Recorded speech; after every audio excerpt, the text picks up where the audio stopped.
Hi, this is Maria Olson. You may know me from Trophy Heads or Starry Eyes and maybe Paranormal Activity 3. And I want to welcome you to Anthony T's Horror Show because it's an awesome show. Hi, my name is Jessica Cameron, and you're listening to Anthony T's Horror Show. Hey, fellow horror fans. This is Troy Escamilla, the director of Party Night and Mrs. Claus, and you are listening to Anthony T's Horror Show. Enjoy.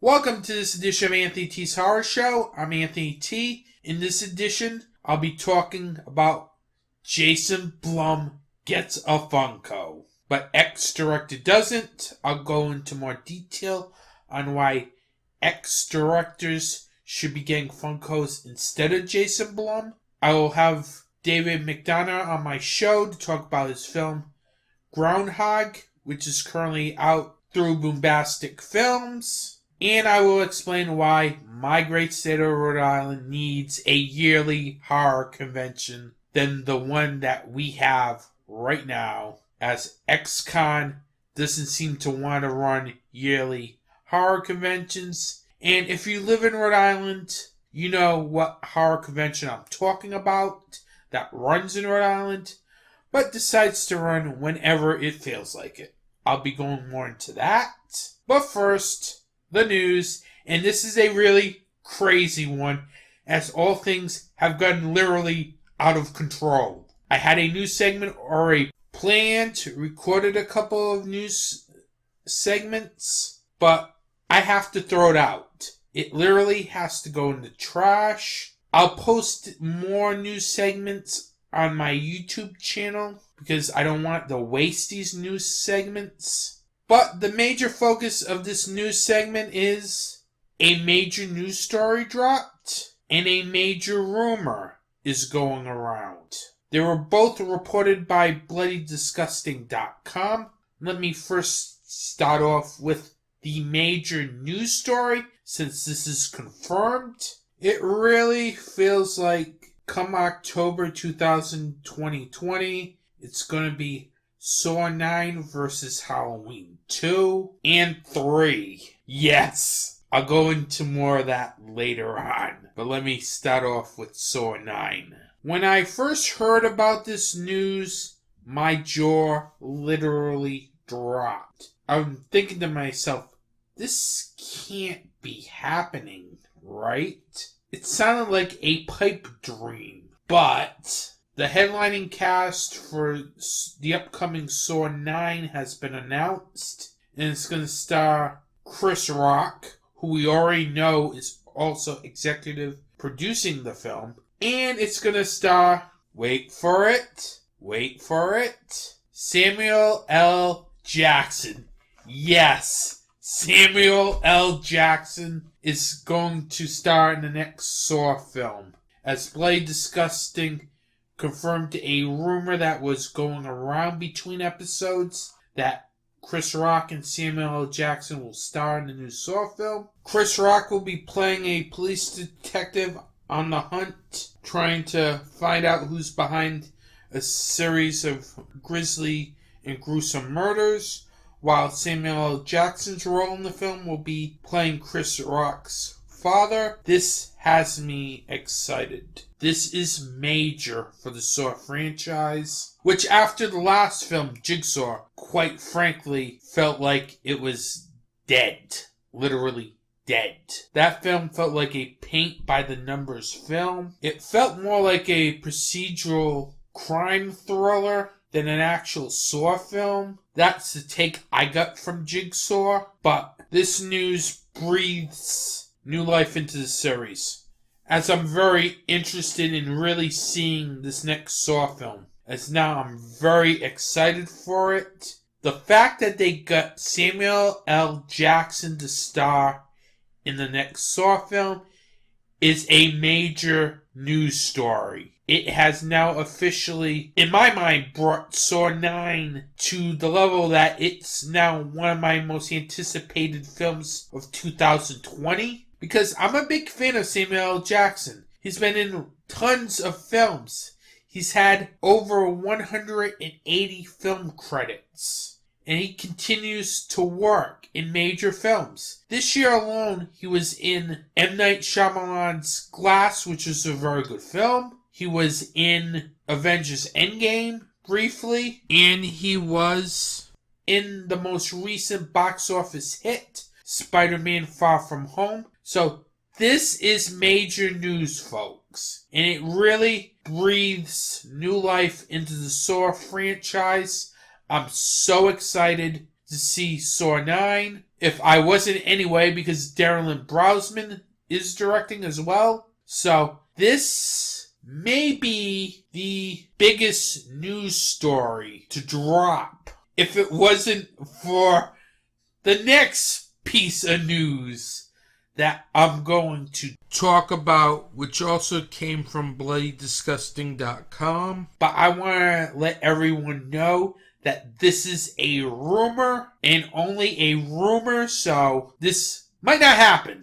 But this is so big and mind-boggling that it has to be talked about on the show. It is the fact that there is a rumor going around that David Gordon Green will be returning to direct not only Halloween 2, but Halloween 3. And here's the thing. Rumor has it, too, that Halloween 2 and Halloween 3 will be released in the same month, October 2020. It's like, what the hell is going on here? Seriously. It's like, if you want to put a horror film on the schedule, you might as well just avoid October 2020. Seriously. Because you have the new Saw film that's scheduled to be released in October 2020. Now you have a rumor going around that Halloween 2 and Halloween 3 will be released in October 2020. Now, here is my thoughts on releasing Halloween 2 and Halloween 3 at the same time. If this rumor is true, it could not be true. It could be debunked, for all I know. But that is insane. Seriously. I don't know why you would release two films of a franchise in the same month. I just don't get that. This is insane. Borderline pure insanity. Personally, I think it's not a good move because it's never been done before, where two films of the same franchise was released in the same month. I've heard of franchises releasing one film every year. That happened with the Lord of the Rings trilogy, where you got a film every year for 3 years. But this is just insane. I don't know if it's going to work, seriously. It could be budgeted so low that it's worth the risk, but that is just insane, if true. Because remember, it's a rumor. But it was posted on bloodydisgusting.com, which is a major horror news website. So this is an unconfirmed rumor. Don't take any stock in it unless it's already been confirmed. If it's already been confirmed, then it's confirmed. But as of recording, I'm taking this as a rumor. So we could be completely fooled, and this can just be totally false. Some of it could probably be true, that David Gordon Green could be coming back to the director's chair, that part. But I really find it hard to believe that they would schedule Halloween 2 and Halloween 3 in the same month. This would be extraordinary if this rumor is true. Not in the horror genre, but in films in general. I swear, October 2020 is going to be crazy. If I was a horror filmmaker or producer, I probably right now, I don't want to schedule a horror film in October because Saw 9's going to come out, Halloween 2's going to come out, and maybe Halloween 3's going to come out. And that's just pure insanity. As Halloween 2020 is going to be a very interesting time, as both the Saw and Halloween franchises are stepping up the game. It's just going to be pure insanity next Halloween. Not to take away what's coming out this Halloween, but this is just mind-blowing. The fact that we could have possibly 3 major horror films in October. With that, that's the news. Besides Anthony T's horror show, you can also listen to these other fine podcasts on the Doc Discussions Network. Doc Discussions, hosted by Philip Perrone and Michael Darwin. You Know Nothing, Jon Snow, a Game of Thrones podcast. Bullets, Brothels, and Bots, a Westworld podcast. Halloween Boutique, Psychotronic Reviews. And Searching for American Gods. You can find Doc Discussions on the web at www.docdiscussions.com. And Doc Discussions is also available on iTunes, Stitcher, Google Play, and Spotify.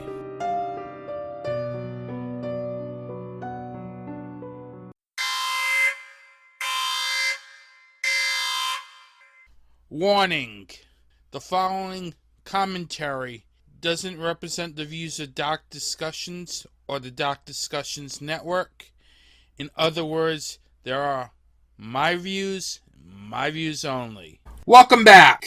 Now, last episode, I mentioned a news story about Jason Blum Gets a Funko. Yes, Jason Blum gets a Funko, while ex-director doesn't. I was not too happy about this news, because personally for me, while I respect what Jason Blum has done for the whole horror genre and everything, I think it's way too early to get a Funko made of him. Seriously. And I'm a big Funko collector, as I have a lot of Funkos from Friday the 13th, Nightmare on Elm Street, Halloween, Hellraiser, The Rocky Horror Picture Show, and more. So when I heard the news that Jason Blum is getting a Funko, as a Funko collector, I was not too happy about this. Because he hasn't been in the horror genre for an extended period of time. When I think of extended period of time, I think 20, 30, 40 years. And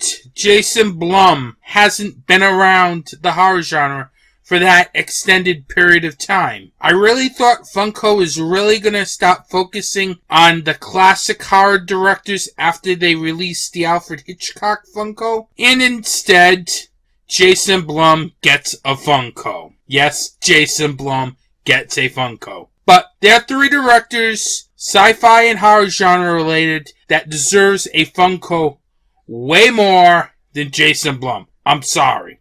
And I won't even go into my obsession for a Lloyd Kaufman Funko, or a Toxie Funko, or a David Lynch Funko, but instead focus on 3 sci-fi and horror directors that truly deserve a Funko. And the first one that truly deserves a Funko over Jason Blum is John Carpenter.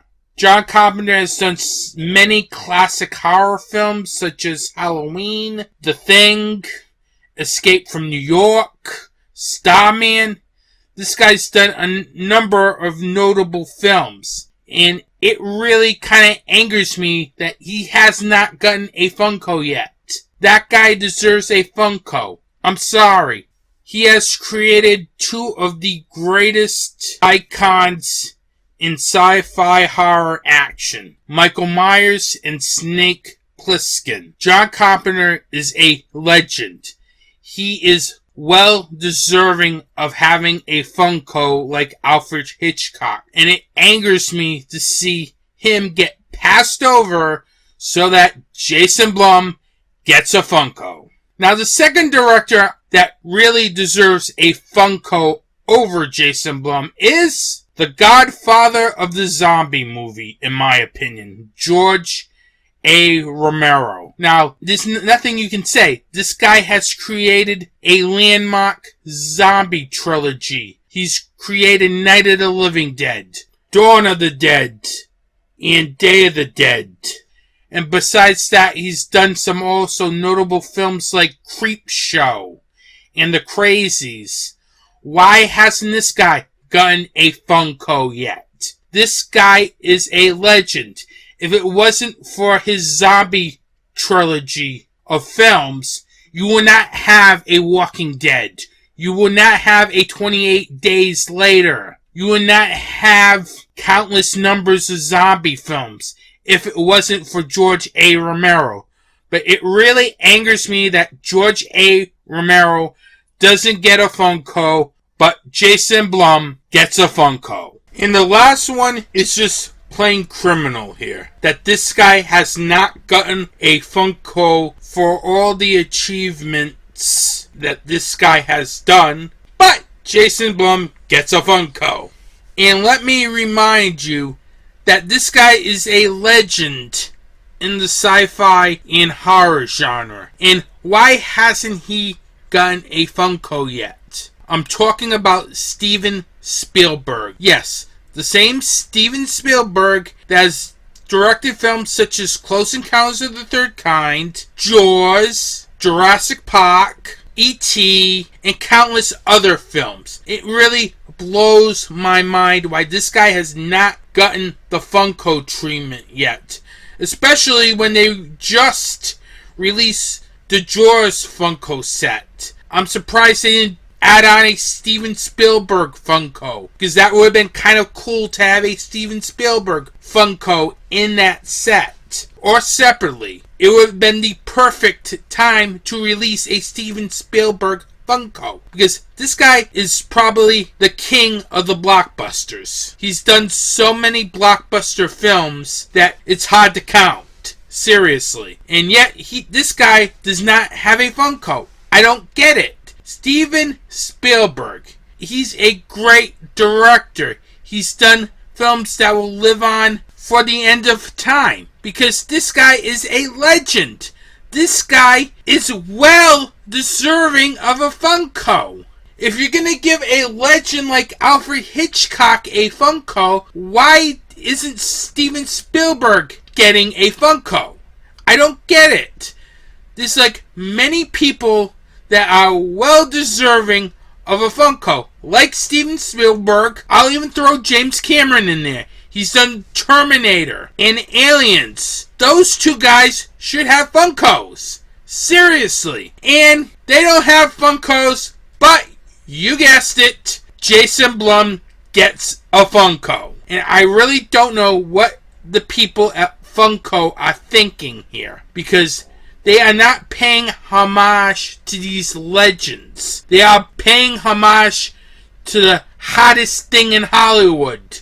You have a J.J. Abrams Funko out there. You had a James Wan Funko at one time as a San Diego Comic-Con exclusive. Hell, the creators of Stranger Things have their own Funkos, and the legends don't.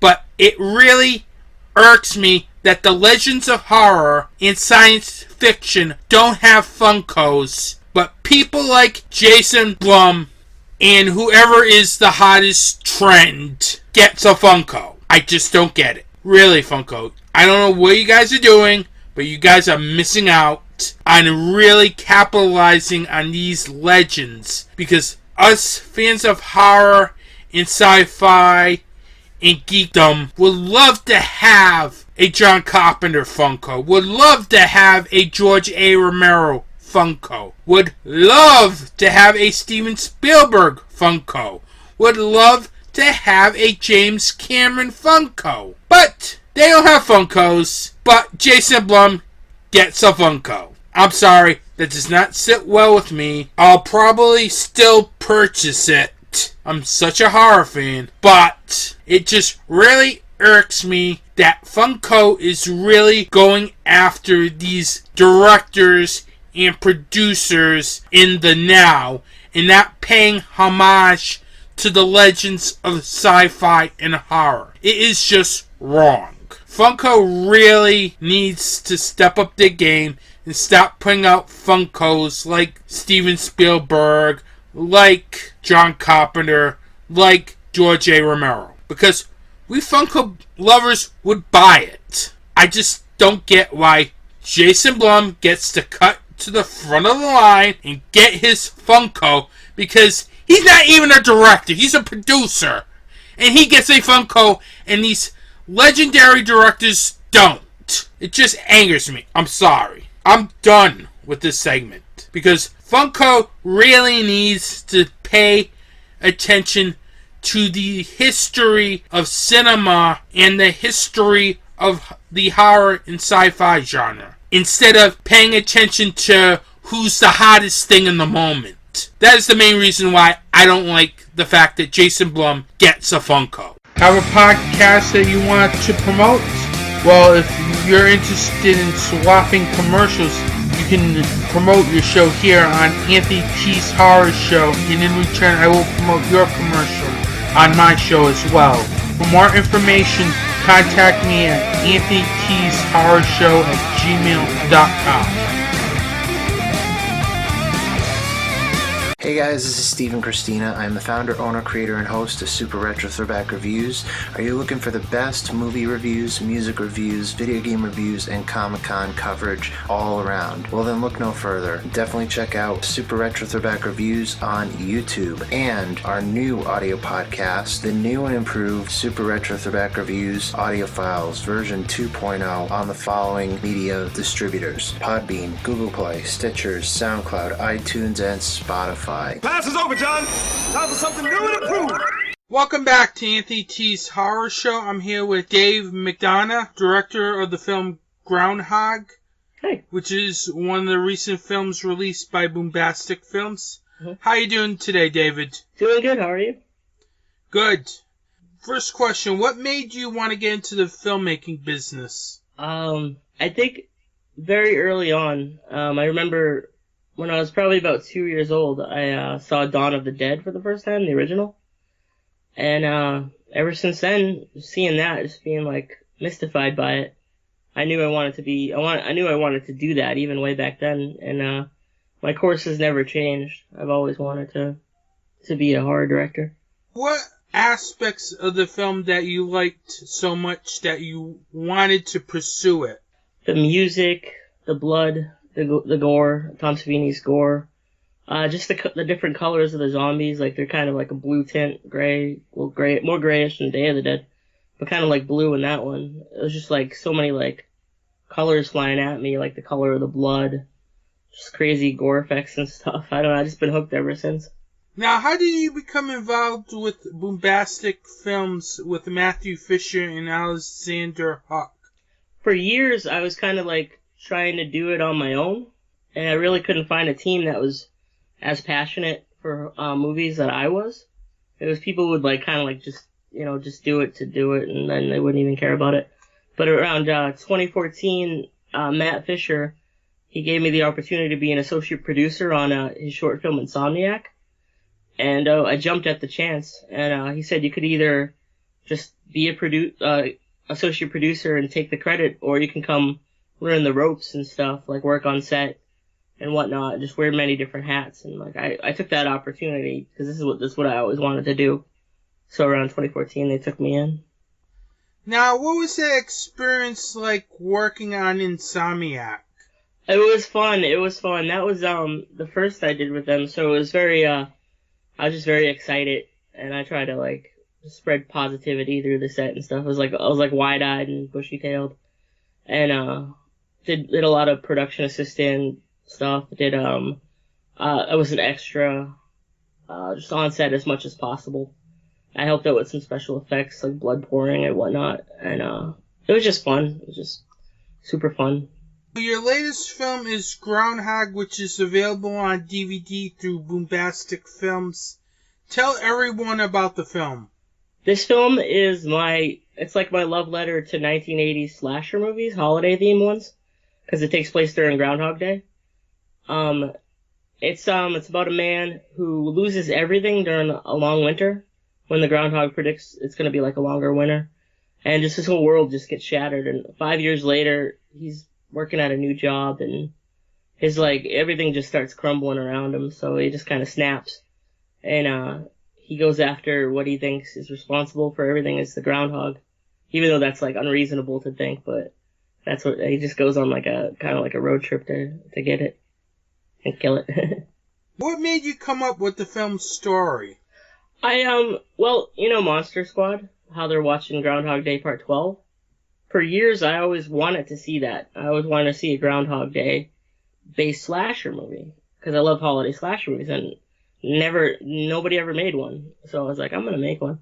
And also, the concept for the beginning of the movie, it was I heard a story about a guy who would snowplow, and he was plowing this one driveway, and this guy was walking his dog, and bad circumstances and stuff, and the guy pretty much plowed the guy's dog, and the guy took the leash out, and it was just a leash, and I just thought about how devastating that would be, especially if it happened to a person, like how life changing would that be, So I just combined those two together, and I wrote the script and stuff.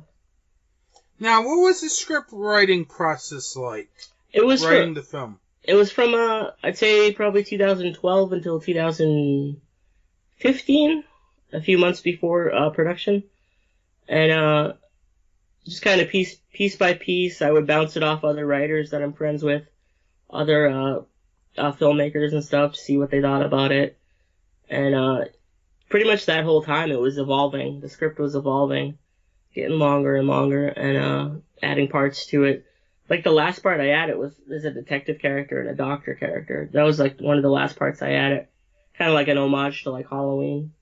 A lot of homages in it too, to many different slasher movies. Yeah, it seems like there's a Halloween homage in your film and in Matt Fisher's film as well. Yeah, we love John Carpenter. Hey, he's the best. One of the best. I'm still waiting for that Funko of his. Which I went into earlier in my show. The film has a really good look for the small budget that you had to deal with. Thank you. What was the budget for the film? $7,000. Was it tough making some of the special effects work with that budget? Yeah. Well, I mean, yes and no. There's a lot of effects that didn't go into it. That we wanted to do, but it kind of seemed kind of over our heads a little bit. There's a couple kill scenes that we had to change and alter. Definitely alter from the script. It was decapitations and stuff. So pretty much you just scale it down to whatever you can afford, But for the most part, we had a lot of fun. Everybody threw their hat in the ring to blow blood and do makeup and stuff. We had Billy Coyne. We had Danielle Schneider doing the makeup effects and stuff. And me and Matt, we learned from watching horror movies, so, we're blowing blood and doing some of the kill effects and stuff, so you just scale it down to whatever budget to make it, good. Now, what was it like setting up and filming some of the film's most glorious sequences? Well, the goriest one, it's probably the shovel one, right? That was a night. Yeah, that was quite a night. Everybody just gets in the zone. Sam Hayes will tell you, he actually thought he was cutting Alex in half.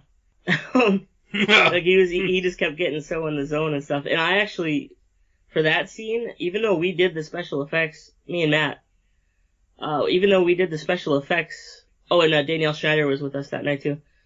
We did the special effects, but I still kind of I was in the zone so much, I started gagging. I've never done that to horror. The only movie I've ever done that to is Antichrist. And I started gagging when the guts were all spilling all over the place. Yeah, that film is a tough film to watch. Oh, yeah. What was the casting process like? As one of the things I liked about this film was the lead performances by Sam Hayes, Alexandra Coppola, and Lilith Adderstroff. What was it like casting them in the film? It was, for Sam, It was originally it was going to be a friend of mine who's pretty much like a big, like huge guy, like kind of like a Tyler Mane type guy, and he had to drop out last minute. So I kind of like said, we're like thinking about who could do it because it was very like it was under the wire, and we had Sam was going to be in a grip and stuff and doing lighting and whatnot. So I said maybe we can have, instead of a brute, we can have like a wiry psychopath, and I just think Sam just was a perfect fit for it. Alexandra Coppola, we had help from someone we used to work with, and he hooked us up with them, Lilith and Alexandra. But yeah, they're sweethearts. So, and I think they fit perfectly. They did a great job. Yeah, I really think they really helped this film be as good as it is, besides your direction, of course. Like, yeah, I was just like, I just watched it, and I'm just look at Alexandra's performance, and like she put her all into that. She like gave it the same respect as I'd say Joe Spinell would do when he would say he'd go from The Godfather to like Maniac, and he would treat them both like they were like A+ films.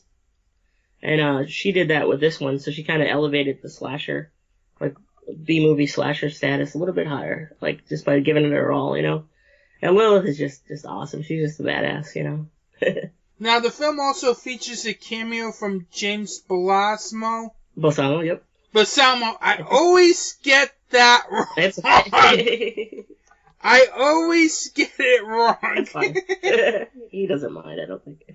The director of such films is I Spell Your Guts, Bite School, and The Lich. Yep. How did he come about? Well, he actually he did in this film. Sorry about that. He actually did a voice cameo in Insomniac. He was a bill collector on the phone at the beginning. So and you know, he's always at Rock and Shock and stuff, so you always see him at his booth and whatnot. So like I just friended him on Facebook, and Matt worked with him before. Matt was good, you know, getting to be good friends with him and stuff. And I just hit him up on Facebook one day, like way before production, and I just thought he would be a perfect fit for Travis. So I was just like, you want to do this part? You know, we're gonna have these gore effects and whatnot. And he's like, yeah, you asked me like way ahead of time, you know, so he gave me some good time. And then he like took a ferry from Long Island, and he was there in a snowstorm. So, and he was doing some great promotion for it. He did a video on the boat. We got an interview that's on YouTube with him and stuff. He's just a promotion machine, you know. And he was just a joy to have on set. He was just always joking and stuff. Yeah, I feel like he's this generation's Lloyd Kaufman. I think so too. Because he has that personality that can sell films. Absolutely, yeah. Did you see his book is in Barnes & Nobles now, the book he just put out? I've heard about it, but I haven't had a chance to get it yet. What does he like to work with on set? He is a force of nature. He's just always on, just like a constant professional too, at the same time as being like a jokester. And he gives you way more than you need for like footage and stuff. And I kind of just wanted to like set him loose, you know. And Matt kind of wanted to set him loose to see like how far he could go with it. And it was a blast. It was just a blast. There was a snowstorm raging outside at the same time. It was hard to drive, but he was just making it a total blast the whole time. Absolute professional. Yeah, he is definitely a very nice person. Mm-hmm. I met him a couple times at a couple conventions. Mm-hmm. He's one of those guys that people should definitely support. Oh, absolutely, yeah. It's like, I think no matter how far he gets into it, he's always going to be that awesome dude, you know, that nice dude. And that's good too, because some people can like get full of themselves and kind of write off the little guy and stuff, but I don't think he would ever do that. Now, how long did this film take to shoot? We shot starting the second week in January 2016, and it took till the end of January of 2016. So we shot every weekend, Saturday and Sunday, and about 8 days altogether of filming and stuff. I was listening onto the commentary track that you had challenges with the weather. What was it like facing those challenges? Well, I wrote the snowstorm part of it inspired by what New England, winters is like, really bad snow, just terrible, like devastating snow. And then when we went to shoot it, we had the most snow, like almost snow-free winter ever. It was like 2 snowstorms that whole winter, and I was just like, well, come on, snow, you know. Yeah, usually if you're in the New England area, it can get very snowy in the winter. Oh, yeah, yeah. But sometimes it just rain, which is, for me, a good thing because I hate shoveling snow. Oh, yeah, me too, yeah. So I guess it was good for that, but I wish we had a little bit more production value with the regular snow. There is a couple scenes. What would you say was your biggest challenge making this film? Well, I'd say it was the biggest challenge. It was kind of smooth, actually. It was, there was a few communication problems. I'd say that would be about it. But once you get everybody on the same page, it's fine. I don't really know. Had a pretty long post-production. The editing was a little bit rough because I was still getting used to the program.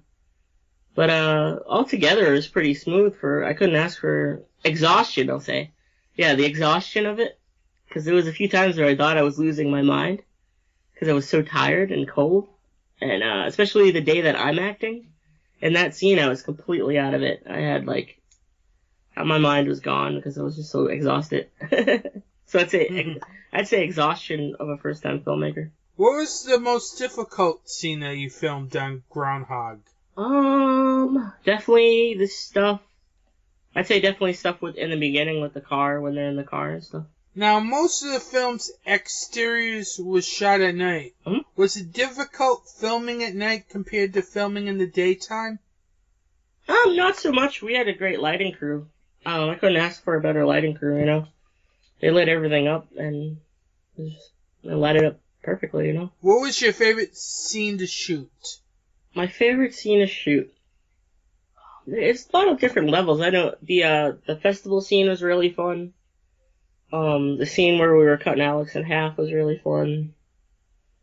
When they're the bottle part, when they have the broken bottles and stuff, that was really fun. Yeah, maybe the Balsamo Day. The Balsamo Day was the most fun, yeah. Besides writing and directing, you also edited the film and did the score for the film. Yep. What drew you to also become a composer? Definitely. Well, I've been a metal musician for years, for probably about 20 years. And once I got out of that, I just wanted to still make music, but not be in the whole band format, because it's hard to get 4 or 5 people on the same page, band-wise. And I love John Carpenter and I love Goblin, so I wanted to be like a mixture of John Carpenter and Goblin, like as kind of like a solo thing. Now, what was the process like creating the film's score?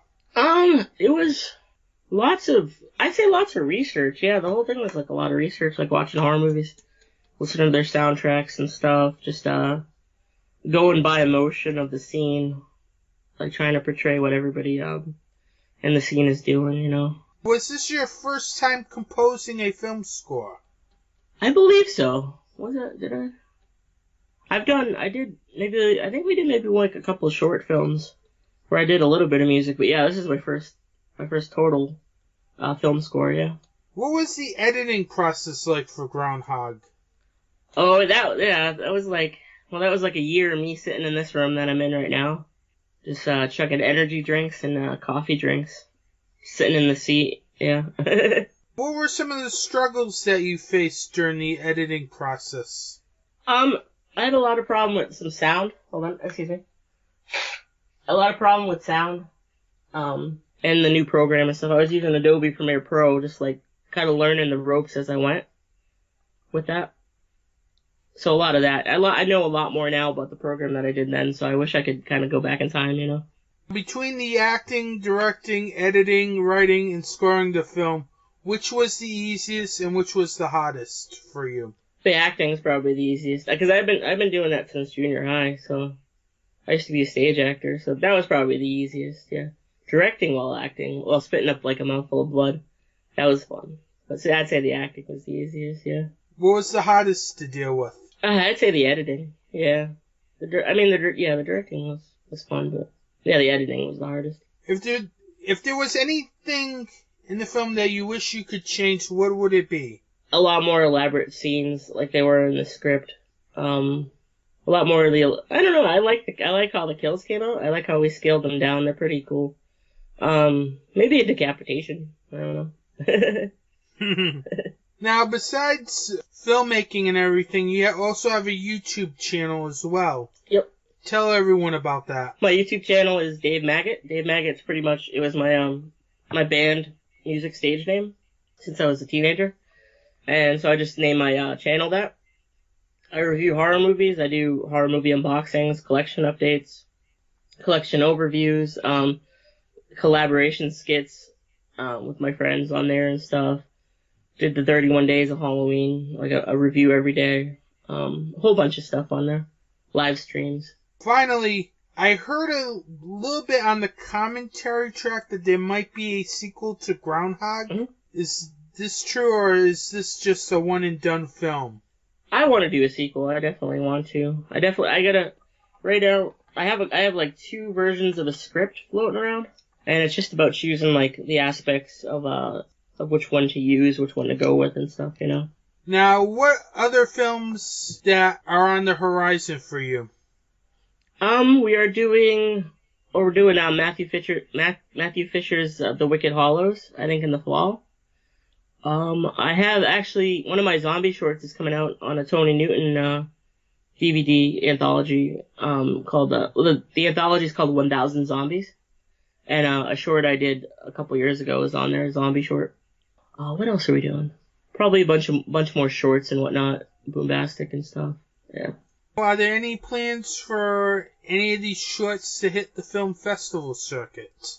I know Insomniac is doing really good. Insomniac is like a festival sweetheart. Maybe. I don't know if any of the other ones are going around, but I'd have to ask Tony Newton. Yeah. Now, where can they find you on social media? On Twitter, I think David McDonough 34 or Dave Maggot 34. On Instagram, I am Mr. Maggot 37. On YouTube, I'm Dave Maggot. On Facebook, I'm David Maggot McDonough. Yeah, where else am I? I'm on Snapchat, but I don't want to give that out. I don't use Snapchat, so I would have no idea how to use Snapchat. How can they purchase Groundhog? For Groundhog, you can either hit me or Matthew Fisher up on social media. We do it like in person or through PayPal. Yeah, just hit me up at themetalofmaggot@AOL.com or hit up Matt. I think it's LB24,000 or 2400 on AOL.com. Yeah. And can they also hit Boombastic Films on Facebook as well? Yeah, find it Boombastic Films on Facebook and just shoot us a message and stuff, and either me or Matt will see it, or Alex, you know. Well, I want to thank you, David McDonough, for coming on to the show. Good luck with the success of your film. Thanks, and have a good day. Thanks so much, Anthony. Have a good one. You're welcome. Want to learn more about horror directors? With a lighthearted look at 3 of their movies? Meet fearless podcaster Gore Blimey. I've been unsettled by bats in the past and startled by parrots, and I've even been known to jump at the odd cockatoo. Discover horror films that are classics, and others, too. There's a topless aerobics massacre, an exploding rock singer, cannibals, nude martial arts, a deep-fried prostitute... But it's not all silliness. You'll get proper movie breakdowns, opinion, and background information, too. Yep, in the 80s and 90s, Jeff Stryker was huge in gay porn. In every sense. So if you're a horror film fan, come and check out the Trilogy of Terror podcast at strangeanddeadly.com, or find it on Apple Podcasts, Stitcher, or on your podcatcher. One of those people that has a certain charisma and a certain style, and I'm just hoping one day he'll rub off on me. The Trilogy of Terror podcast, where we try 3 times harder to give you the willies. Welcome back to Anthony T's Horror Show. I want to thank David McDonough for coming on to the show. Definitely pick up his film Groundhog. You can message Boombastic Films on their official Facebook page on how you can order it. definitely order it. I had a very fun time watching this film, and I guarantee you will have a fun time watching this film too. Now, with convention season going into high gear after ScareCon New England, I'm looking forward to the next convention that yours truly will be attending as an attendee. As the rest of the conventions on my schedule this year, I'm going as an attendee, not having a table or anything, so I'm sorry, but I'm going to try to promote the show while I'm at the conventions that I'm going to be at. Now, the first convention that I will be at will be Scares That Cares over in Williamsburg, Virginia. That's right, yours truly will be traveling all the way to Virginia for a convention. I can't wait to get down there, as this convention has a good lineup, including the Thing reunion, the Monster Squad reunion. It also has Sid Haig and Joe Bob Briggs, which I cannot wait to meet. And I also can't wait to attend his show on August 2nd there in Williamsburg, Virginia. So it's going to be a fun weekend down in Williamsburg, Virginia. I can't wait to meet some new people down there, and while promoting this podcast as well. So I'll probably be around wearing the Anthony T. Horror Show shirts so I can promote my show. I may have promotional cards located somewhere, but it's not 100% confirmed yet, so I don't want to make any promises. And you can probably expect a Scares That Cares preview show in the near future, like this month here on Anthony T's Horror Show. Then the next convention that yours truly will be attending will be in September 14th, as I'll possibly be at CT Horror Fest. They have a good lineup this year, including Tobin Bell, Shawnee Smith, Sheen Patrick Flannery, Doug Bradley, Quinn Lord,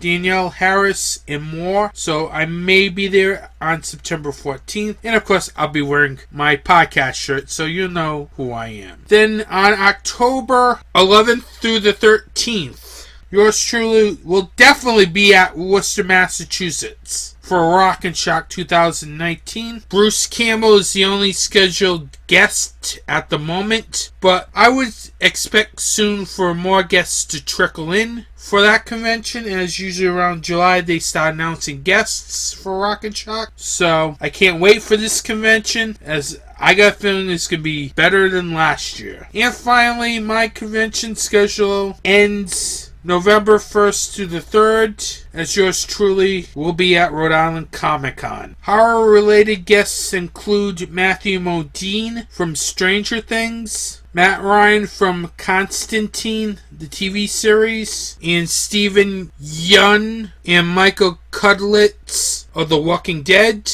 Rhode Island Comic Con usually has a lot of Walking Dead people, so expect more people from the show to be at the convention. As last year I got to meet Sarah Wayne Callis, who played Rick Grimes' wife on the show. Very nice person. But I can't wait to see who they bring in Walking Dead related this time around. Which leads me to my open letter. And recently, here in the great state of Rhode Island, we haven't had a horror convention. I know we have Rhode Island Comic Con. I know we have an H.P. Lovecraft convention. But we don't have a yearly regular horror convention. Yes, we do have a horror convention here in Rhode Island, but X convention, which I won't name, doesn't run every year. But if you're in the area, you know what convention I'm talking about. So I had to write this open letter because my state, Rhode Island, needs a yearly horror convention. Not a horror convention that operates whenever it feels like. It needs a yearly horror convention. So yours truly has decided to write an open letter to anyone that wants to run a horror convention and put it in the great state of Rhode Island. Dear anyone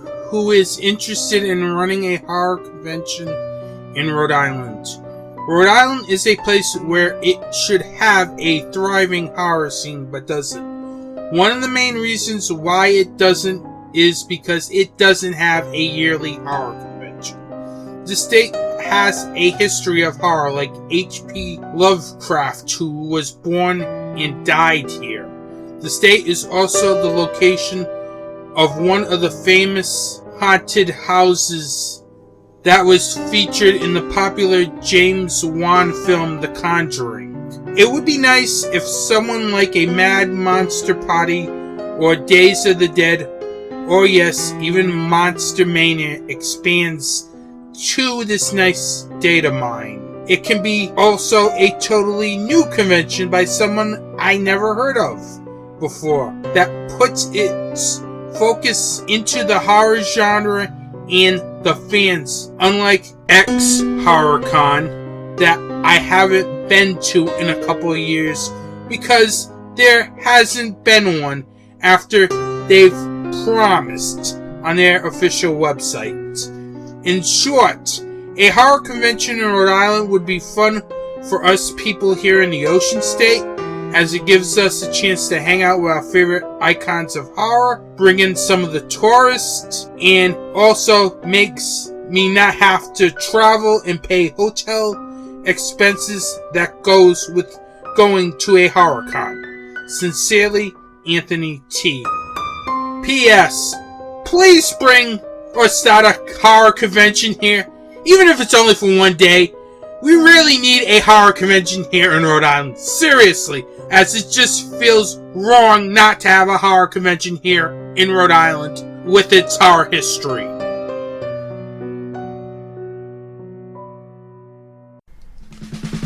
You can find Anthony T's Horror Show on social media on these platforms. Facebook at facebook.com/Anthony T's Horror Show. Twitter at www.twitter.com/Anthony T's Horror. On Instagram at www.instagram.com/Anthony T's Horror Show. On YouTube at www.youtube.com/Anthony Thurber. And you can find Anthony T's Horror Show on the web as well at anthonytshorrorshow.blogspot.com. And you can also find Doc Discussions at www.docdiscussions.com.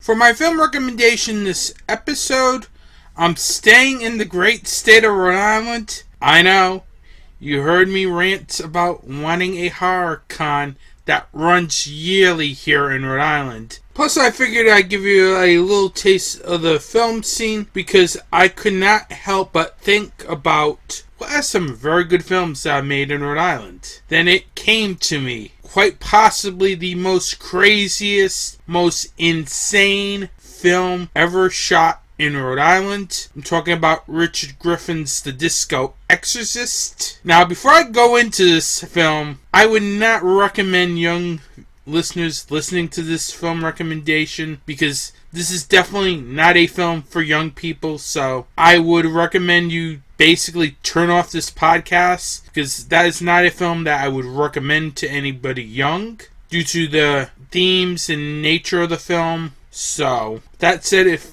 you have any kids listening, I'd urge you to shut it off. Have a good day. Support indie horror because I'm now going to talk about this film in about 3, 2, and 1. This film is batshit insane. I mean it literally. This is probably the most insane film ever shot in the state of Rhode Island. But it's also, I think, one of Richard Griffin's best films, as he's done some really good films such as Splatter Disco, Beyond the Dunwich Horror, Pretty Dead Things, Long Night in a Dead City, to name a few. But The Disco Exorcist is one of my favorite films from director Richard Griffin. One of the things that I really loved about this film was the fact that this film is just crazy from the get-go. Literally crazy. It has the 70s theme throughout. I like how Griffin does a very good job capturing that exploitation era in which this film is supposedly set in the 70s. He also does a very good job making sure that this film has some insane action in it. Literally. There's a lot of violence. There's a lot of nudity in it. It is just completely insane. And it's still insane 7 years later after the film got released. So, I'm telling you, this film is one crazy film from start to finish. It also helped that it has very good lead performances from Michael Reed, Sarah Nicklin, and Ruth Sullivan. This film is definitely one of those horror films where it's just completely insane from the get-go. It is one of those films that Joe Bob Briggs would probably be proud of, as this film really does a very good job in capturing the exploitation type of genre while also providing some very good gory death scenes as well. So definitely I highly recommend, if you're into these like 70s style horror or exploitation films, then I really highly recommend you try and seek out The Disco Exorcist. The film is currently available on Amazon.com on DVD and Blu-ray as well. I really highly recommend you check this film out. If you like films that are just batshit insane, then most definitely check out The Disco Exorcist, as this film still holds up to this day, as it was first released back in 2012. I highly recommend you check out The Disco Exorcist, and that's why The Disco Exorcist is my film recommendation this episode.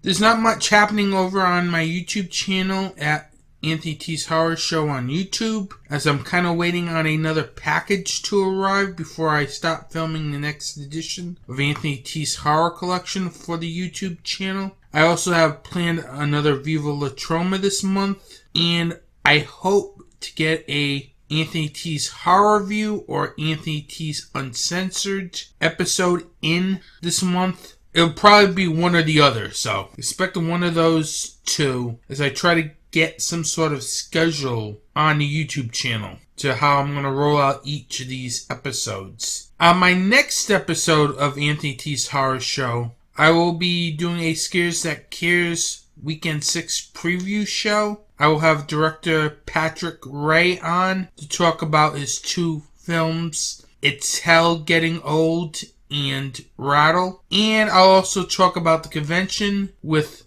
Dark Discussions host Michael Darwin. So expect that episode most likely next week after this episode's been dropped. With that, it wraps up another episode of Anthony T's Horror Show. I want to thank you for listening to this podcast. Have a good day and support indie horror.